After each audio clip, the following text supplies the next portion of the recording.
Hello and welcome, my name is Dychronic, and today we're going to be taking a look at Bungie's recently released Season 21 Exotic Armors Tuning Preview. Essentially, all the changes that are coming to exotic armors coming the next season, Season of the Deep, and some of them are nerfs, some of them are buffs, some of them are what I call polishing a turd, and some of them are kind of meh. And after I finish this list, I wanted to talk about the exotics that, in my opinion, are completely forgotten about, that are not on this list that really should be buffed, which obviously I'll refer to my spreadsheet when we get there. And if you did see my video on the leaks that I released a couple weeks ago about the leaks from a couple months ago, it's going to be very similar, but some of it has changed. Some of it they've taken some back, they've changed it in different directions, and I think most of it is a good sign. First and foremost, I just want to say buffs and nerfs have their place in every meta. People don't like nerfs. They just want everything to be buffed, and that's not realistic. Certain outliers like Starfire Protocol, which is getting nerfed, we'll see that at the very end, they need to happen because certain things become the only choice, and that's not interesting. And so just keep an open mind. Some stuff needs buffs, but some stuff need nerfs. First up, let's talk about the hunters. Firstly, the Sealed Humkar Grass, which I misread on the leaks video as Young Humkar's Spine, which should not be confused with the Sealed Humkar Grasp, or confused with the Claws of a Humkara for the Warlock, or the Skull of Dire Humkara, or the Bones of Ao. How many Humkaras are there? I thought there were only like 7 in existence, and they're all made into armors? Anyways, this is the exotic that currently you melee an enemy, you get ammo back in the magazine for the weapon you have, which is nice for things like trench barrel, shotguns in general, slow loading, but you have to melee and that's dangerous. The change will be this exotic will now reload the magazine of all your weapons when you defeat a target with a powered melee, which is a much higher requirement.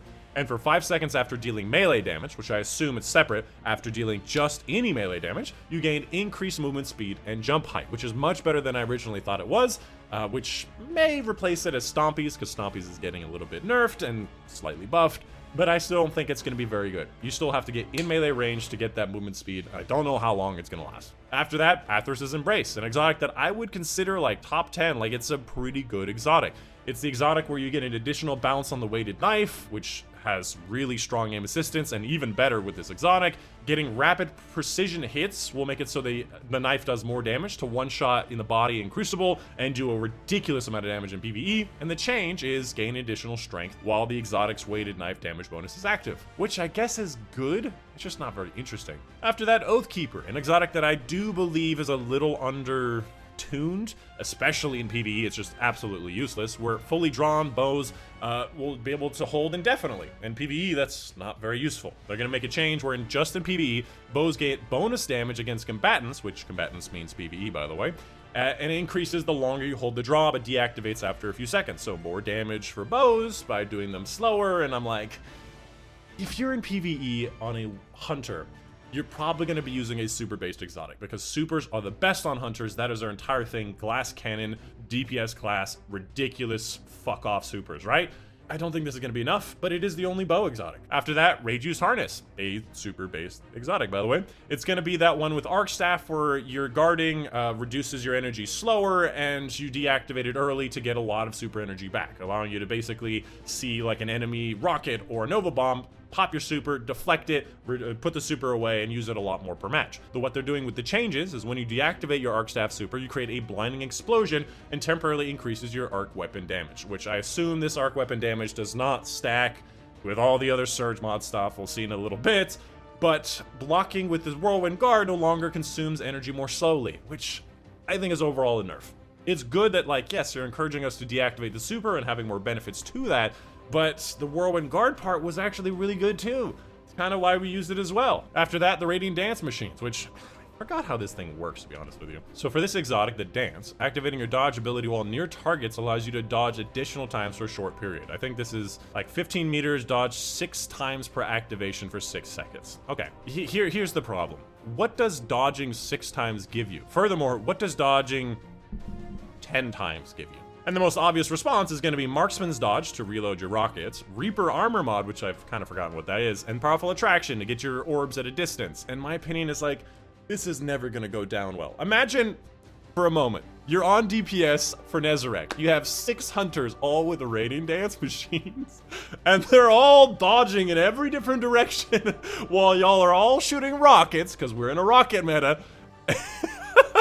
They're all gonna fucking die. I actually would love to see that. Keep that in mind. Dodging for 10 seconds rather than 6 seconds so that you can just kill each other. Sorry, I didn't actually read what it does. So kills while your free dodge is active extend the duration of the free dodging. So again, you have a longer set of free dodging, which means you have to get a kill before that. You got to get a kill before DPS, right before it, which is another problem. Following that, we have Stompies, which is kind of a buff and a nerf. First of all, if you don't know, Stompies currently has a really high aim assistance, or sorry, airborne effectiveness penalty. I think it's like -50 of whatever you have, which is really bad. Like all the other exotics are kind of positive, but they're going to be removing that airborne effectiveness penalty. But you only gain the increase of speed, slide distance, and improved jumping while your dodge energy is full. I don't like this. If you compare it to Transversive Steps or Dune Marchers, which Dune Marchers is getting kind of nerfed, they both have built-in speed. Well, Peacekeepers also has the built-in speed, which is the same kind of speed and slide distance, and they also have extra functionality. Why does Stompies so constricted? It's literally just barely trying to get the airborne effectiveness thing, which I think the other ones have like positive airborne effectiveness on top of additional functionality, on top of the speed. Why is it that you're saying, hey, you know that function that hunters love, the dodge? Let's remove that, or at least make people want to not use that to have the speed bonus. I don't like it. And lastly, for the hunters, we have the Mask of Bacchus, which is going to be that weird stacking change. So they're going to change it to a tier 4 non-stacking weapon damage mod, which means it's basically empowering thing, or it doesn't stack with Surge, which behaves the same as non-stacking damage bonuses provided by Surge mods. So essentially, when you're using Mask of Bacchus for the extra arc damage bonus, you no longer get the benefit of Surge mods, which we'll see with a lot of exotics as we go forward within this list. And that bonus is going to be up from 10% to 25%. And I think 3 Surge mods is like around 20%. So it is higher than the 3 Surge mods. But is that difference of damage worth not using Star Eater scales? And that becomes the problem. Is an extra 5% damage on Hothead for all of the rockets of Hothead worth the 70% more damage on your super, which is probably going to be the majority of your damage anyways? I don't think so. But apparently it also gives you a 6% bonus damage in PvP, which the shift teleport thing is pretty good for PvE. PvP. Crucible. After that, let's talk about the Titans. First up, the I don't know why I always this up. Point Contact Cannon Brace, affectionately known as the PCCB, or the worst exotic in the game. If you've never heard of the exotic or never seen it, essentially that's Arc Falcon Punch thing. Whenever you hit enemies, it creates lightning strikes around the area. Those lightning strikes do so little damage, they don't even one-shot a red bar in patrol. Everything one-shots a red bar in patrol. So what they're doing, they're making the lightning strikes jolt the target, which inherently do a lot more damage, increasing the PvE damage from 50 to 200, 4 times the damage, and now being amped, increasing the damage of the lightning strikes by 50% instead of extending their range, which essentially means it'll be up to 300 damage, relative 300 damage. So that means with amped, this thing is going to be doing 6 times the damage it currently does. And I still don't think it's gonna be crazy. That being said, I do think it's gonna be more fun. I do like the change. We'll see how it shakes out. After that, no backup plans. It now provides a moderate benefit to the airborne effectiveness and reload of shotguns. Cool, PvP stuff. While you have a Void Overshield, any Void Overshield, does not say Void subclass, shotguns deal additional damage and shotgun final blows refresh your overshield. There's a bunch of things here that's very important. Increasing shotgun damage should include conditional finality, which if you didn't see my top 10 PvE specials, it's the highest DPS weapon for all the specials, if you're not including the 4th Horseman thing, which obviously 4th Horseman is a shotgun as well. Will it increase the damage of conditional finality enough that we just start using conditional finality for DPS? I don't know. Furthermore, while using a Void subclass, rapid shotgun final blows or defeating powerful enemies with the shotgun grants you a Void Overshield and kicks off your health regeneration. So a lot more opportunities to have Void Overshields, and you can do some pretty considerable damage. Keep in mind, it does say Void Overshield. So my first idea was, oh, Healing Rift from the Warlocks, that gives you an Overshield. It's not a Void Overshield, doesn't count. So you have to have at least one Titan with like a Bastion, put that behind you. All of your Titans can have the Void Overshield, and y'all can be using Falling Star and Missile. Only that one, oh, I guess technically you have to have no backup plans on. True. Either way, if we can get a considerable amount of extra damage for our shotguns, it may be worth the change from Falling Star, but I don't think it will. This seems much more like a PvP thing. Having a Void Overshield for more shotgun damage, that's really good for PvP.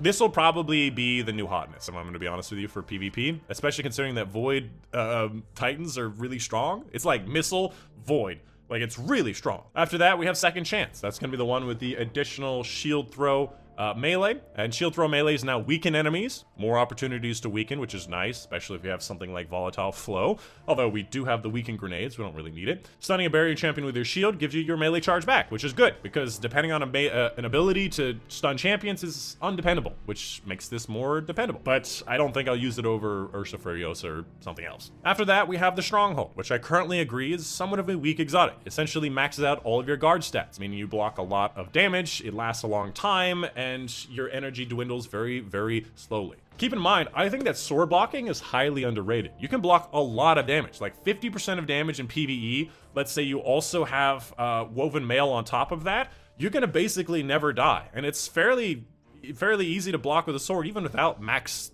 guard stats, right? And on top of that, if you get a perfect block, where you block right when the damage comes in, you get a boost of healing from Stronghold, or at least that's what it currently does.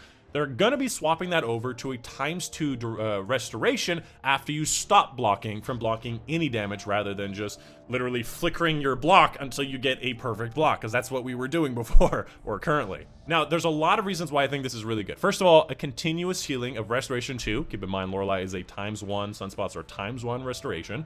Means that you can be offensive, healing while you're doing damage to an enemy. So with something like the Lament, which you can heal with the Banshee's Wail attacks, this gives you more healing on top of healing, making you much safer while doing damage. I like this chain, although I do think it needs a little bit more crowd control stuff to make me want to use it. And furthermore, other than Lament, swords are kind of crap. After that, we have the Eternal Warrior, which currently is useless, because we used to use it as a swappable exotic in Trials and Comp, and now you can't swap without losing all of your ability stuff, so we don't use it. They're going to be doing a complete rework, which is very, very good, where rapid takedowns with an arc weapon, has to use an arc, grant an escalating damage bonus to arc weapon damage, just like Mask of Bacchus, that's up to 25% in PvE. And furthermore, when Fist of Havoc super ends, you get the full times tier 4 damage bonus. So you don't actually have to use Fist of Havoc, but you are encouraged to do so. Here's the thing, it doesn't stack with the Surge mod. So the difference of a 3 Surge mods for arc, and using this exotic, and presumably using it with Fist of Havoc, and not using Falling Star, because you're using Eternal Warrior, you have to be able to make up that difference, and I don't see that happening. If you ever join my raid team and you say, well, I'm gonna put on Fist of Havoc for DPS, I will freaking kick you, okay? Don't you do it. Let me show you why. If you look at my spreadsheets, more specifically, you find the Fist of Havoc, you can see it got a 25% damage bonus this season, by the way. Nobody still uses it, one of the worst damaging supers in the game. If you look at the actual damage compared to something like Glacial Quake, which is the super from Stasis, it does half of the damage. Obviously, the DPS is very similar, but you have to keep in mind, Glacial Quake creates 6 crystals all over the place that slow, that freeze, that shatter, that go all over the place, hitting everybody. And this is only the average. If you look at this, this is the average of 3 different times I tested. The upper bound on Glacial Quake is like 240,000 damage for a single heavy attack. And then there's Fist of Havoc, where the average with light attacks and heavy attacks is like 56,000. Furthermore, you can do like 7 or 8 heavy attacks with Glacial Quake, and Fist of Havoc, you can do 8. It's so bad. Not the worst super in the game. I think that still goes to Stormtrance, but pretty much up there. After that, we have the Kepri's Horn. Solar damage wave now scorches the target. If it's enough for the double hit to actually ignite a target, that'll do a lot of damage. But related or compared to some other options, I think it'll be better, but I think there are so many better exotics anyways. Like, for example, Bant Leap with the suspend stuff. Suspending all the other targets is so much better than Ignition, and it's going to be much longer range, and you're going to be suspending the targets. After that, the Path of the Burning Steps, which is an exotic that can get you up to the highest damage bonus. On screen right now, you can see the Court spreadsheet, which is not my spreadsheet, it's from Court, where he describes the ×4 bonus for Path of the Burning Steps, which is the highest that you can do. But now they're making it so it doesn't stack with Surge mods, and it maxes out at 25%, making it worse in both ways. Furthermore, you have to get a bunch of kills before DPS to get the ×4 bonus or be encased in stasis, which is obviously not really going to happen in PvE. Who is using Path of the Burning Steps in DPS that they want to nerf it? Why? And finally, for Titans, we have the Dune Marchers, which we saw this coming. Honestly, 20-meter range on that lightning strike is ridiculous. I can't believe we got away with it for so many years. Gonna be reducing that down to 12 meters and reducing the damage from 85 to 50, which will probably make it less likely to get kills with melees, but I think shoulder charge, that's still enough. I think this change is valid. It should happen. We'll see what 12 meters feels like. I still think it'll be a good exotic because you still have the maximum movement speed bonus and you don't have to hold on to your class ability like the hunters do with stompies.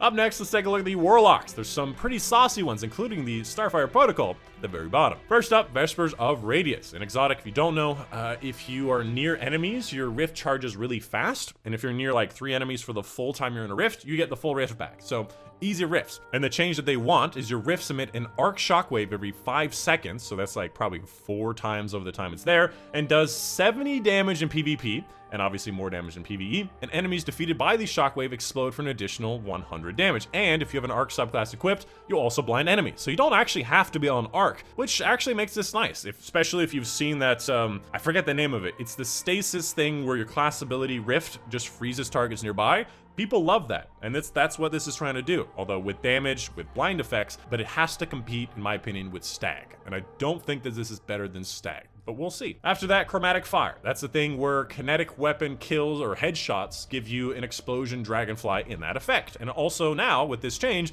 gives you additional effects. Blind Arc, Scorch Solar, Slow Stasis, Sever Strand, and Weaken Void. Weaken Void obviously being that one that's the most interesting for me, but if you're trying to get headshot kinetic-only kills while using a Void subclass, which is good on Warlock, to then get a Weaken effect, it feels like more fun than good. After that, Dawn Chorus, returning a little bit to where it was before. It's the exotic where your Daybreak projectiles will scorch the target, eventually igniting them, and you do more damage the more scorches on the target. And what they're changing about it is that Daybreak projectile damage bonus has been increased and no longer is reliant on the enemy being scorched, which, as you well know, you put enough scorch on a target, they ignite, and you're no longer doing bonus damage for scorch, which was annoying. That being said, ignition does a lot of damage. So if you can have the scorch, the ignition, and the bonus damage, it might actually make Dawn Chorus pretty alright. Because if you don't know before, you get up to like 3 times the damage for Daybreak. I'm not kidding, 3 times the damage if you have an 8 Scorch stack before Scorch existed. So you have like 6 Warlocks on your team and you immediately get to that maximum damage bonus and you were doing ridiculous output. But I don't think this is going to be DPS. I think this is going to be much more of ad-killing major slaying, because it's just generally more damage, doesn't matter on one specific target, and you're going to getting a lot of ignitions, because of course you are. After that, Sanguine Alchemy. Again, one of the worst exotics in the game. This is going to be a polishing a turd situation. If you don't know, Sanguine Alchemy is that exotic where if you get a kill while in your rift, it extends the duration of the rift by pausing the timer for a certain amount of time.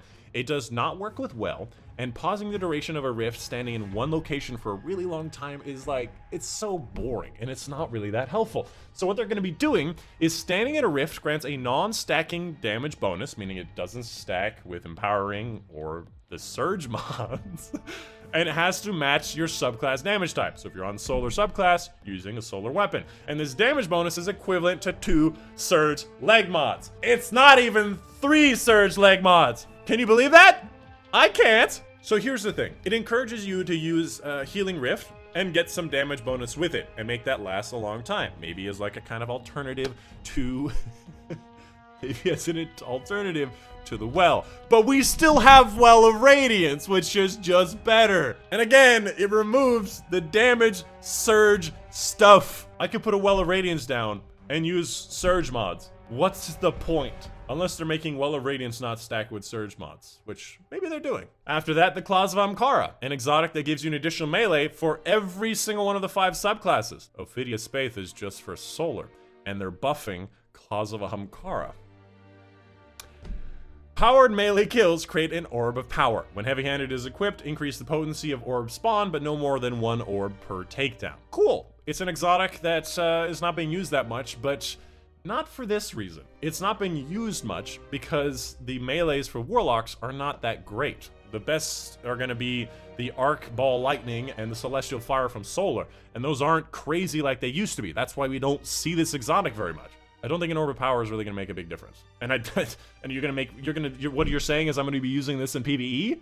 fat chance with the grenades that they have. After that, the Mantle of Battle Harmony. Initially, it sounded like they're gonna nerf it, but this seems kind of like a buff slash nerf. Weapon damage bonus is now a tier 4, which is from 20% to 25, up to that ominous 25% tier 4 bonus that we've been talking about, and reducing the damage bonus in PvP. I assume the reason that they're talking about it is because in PvP it was a bit of a problem, although most people were using Ophidian Aspect, and it doesn't stack with Surge mods, because you're not allowed to stack with Surge mods anymore. Honestly, at this point, just remove Surge mods. This is ridiculous. And again, yes, 25% is more than 3 Surge mods. I get that. I just don't think it's worth it. And furthermore, extending the base duration of this bonus from 6 to 10 seconds, which, you know, longer bonus is nice, and 3 to 5 in PvP. And if you don't know what the exotic does, I think it's you have to match your weapon type with your subclass type, and you get more super energy from those kills. I think like 50% more super energy for those kills. And then when you get your full super, you get more damage bonus whenever you're getting kills matching weapon with subclass, which is like cool. But again, the same problem. Is the difference of 3 Surge mods and this damage bonus, while needing to get a kill right before DPS, worth not using Starfire Protocol or Controversial Hole? Like, is it worth the damage change? This is the one situation where I think it may be, because Warlocks don't have a lot of exotics that increase their super damage. So they can use this and not worry about the extra super damage, because they can still use a Nova Bomb or a Needle Storm. And I think the best idea I heard from chat is that using Aegir Scepter, using the thing where the catalyst where you get double the damage for Aegir Scepter, reduces your super or eats your super, and this exotic obviously gives you your super back faster. Would be an interesting synergy. I don't know. After that, Ophidian Aspect got a nerf, removing the extended melee range, probably because of the whole teleporting, flickering nonsense. Although, honestly, Warlocks, I'm on your side here. The Titans still have Synthoceps, which if they get Synthoceps with the crazy melee range that has, why can't the Warlocks have it? That being said, the whole handling thing where your weapons move faster, aim down sights faster, reload faster is still really strong. I still expect Ophidian Aspect to be a top tier exotic. After that, Promethean Spur, a bad exotic, which I have such a bone to pick with this. So if you don't know, this particular exotic, defeating combatants or guardians while Daybreak is active, which Daybreak, I think, is the super, creates a healing and empowering rift at their location. And while standing in a rift, solar weapon final blows give you rift energy. And it says right here, these are the different kind of percentages. So it's around like 10 to 20%. And when your rift energy is full, final blows will consume your rift energy and create a healing and empowering rift at target's location. Now this is what I would consider a bad exotic. They, in my opinion, made it worse. Grant rift energy from any solar weapon takedown, which is better, with more energy granted for solar weapon takedown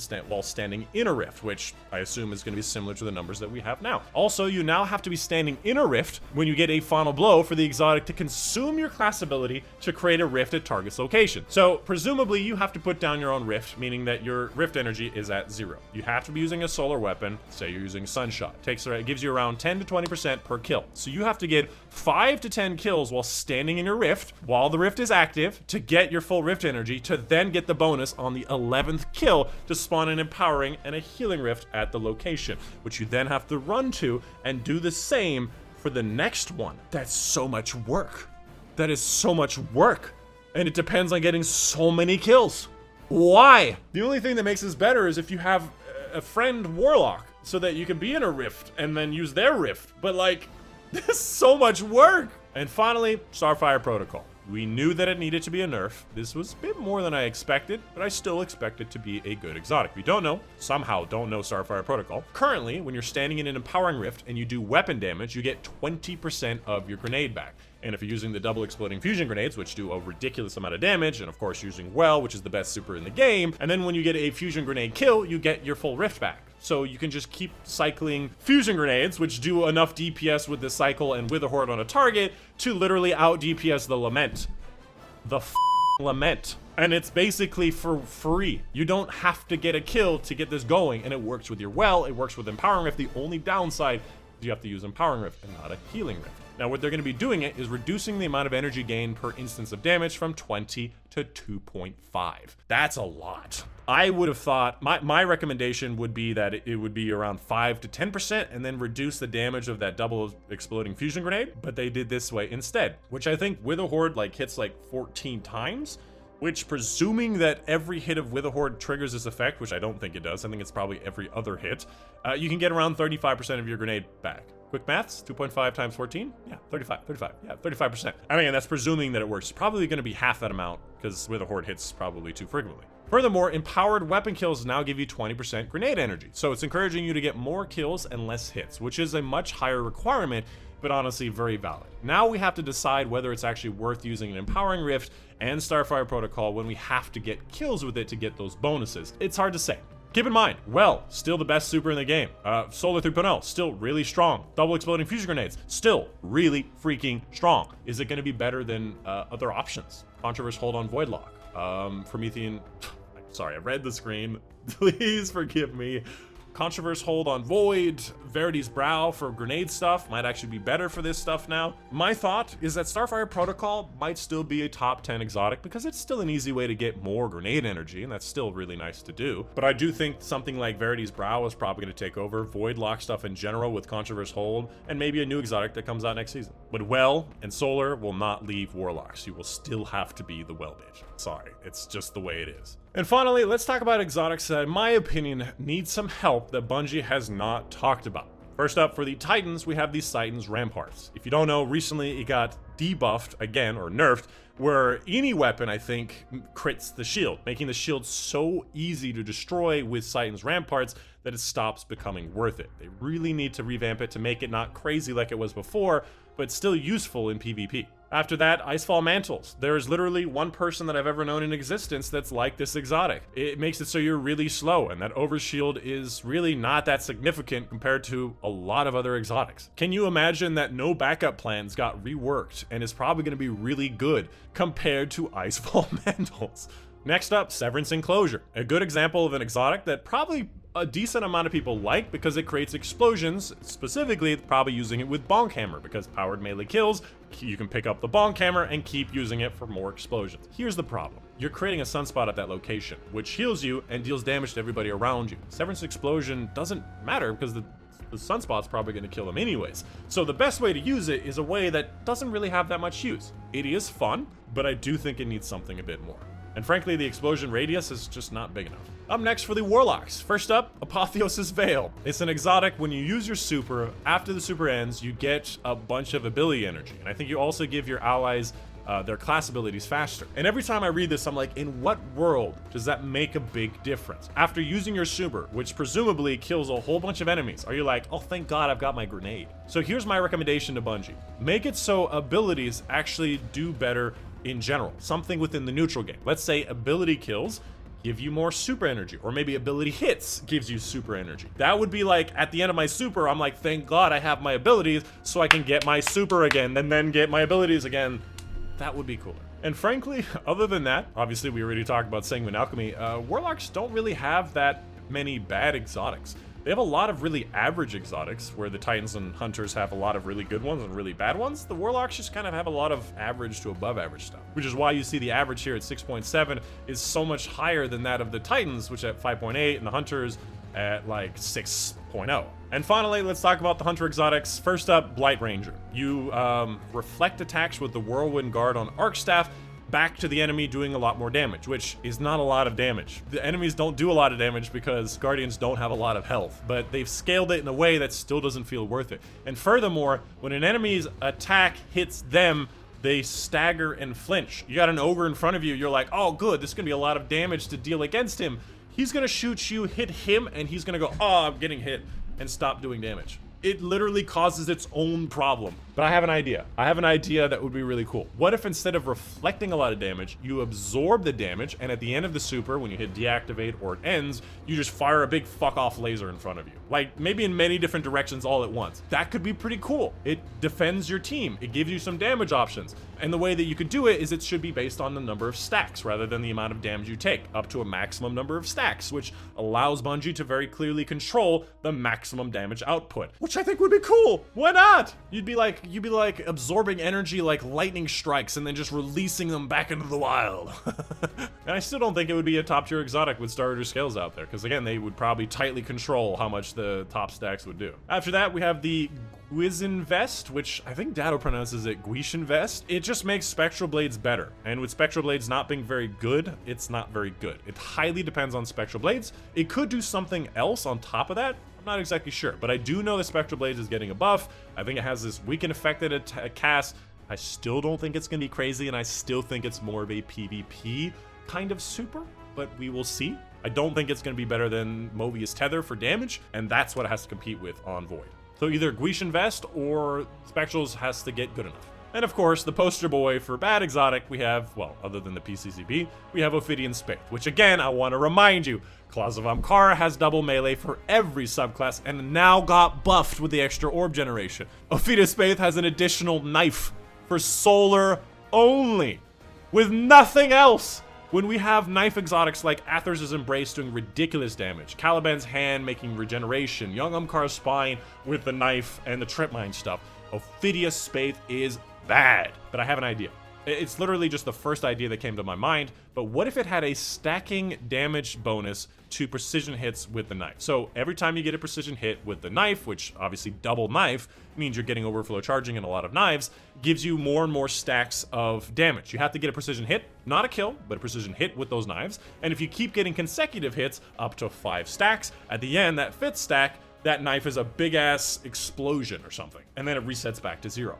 In my opinion, I think that would be a lot of fun. I don't think it'll be DPS. It'll definitely not be better than Star Eater Scales 4 Blade Barrage, which is one of the best options. And you have to get consecutive precision hits. You know, it's interesting, it's skillful, and it's fun. And lastly, the Bombardiers, which I don't consider to be a very good exotic, although the usage is probably a bit higher because it's simple, it's easy, and it looks like a cool exotic. I know that Chris uses it and he's like, I'm a ninja. But this one, whenever you dodge, you leave behind a little bomb that explodes based on your subclass with different effects. And in PvE, if you're dodging away from a target and you're depending on that damage, you're in a lot of World of Hurt, it doesn't do a lot of damage in the first place. In PvP, you hear the sound, whip, and you walk away from it. It's not something that does a lot. I don't really know what they can do with it. Maybe it should give you some kind of subclass-based bonus on top of the explosion, like maybe when you're Void, you go invisible, or you get volatile rounds, or something extra that makes it so if you're dodging near enemies, you get some bonus, and you also get that explosion. Or maybe the amount of enemies you hit with that explosion will give you a bigger bonus. But right now, it's just like, meh. And there you go. That's my opinions on the new exotic changes coming with the Season of the Deep. Let me know in the comments down below what you think. If you think there's an exotic you think they or I missed in this roundup.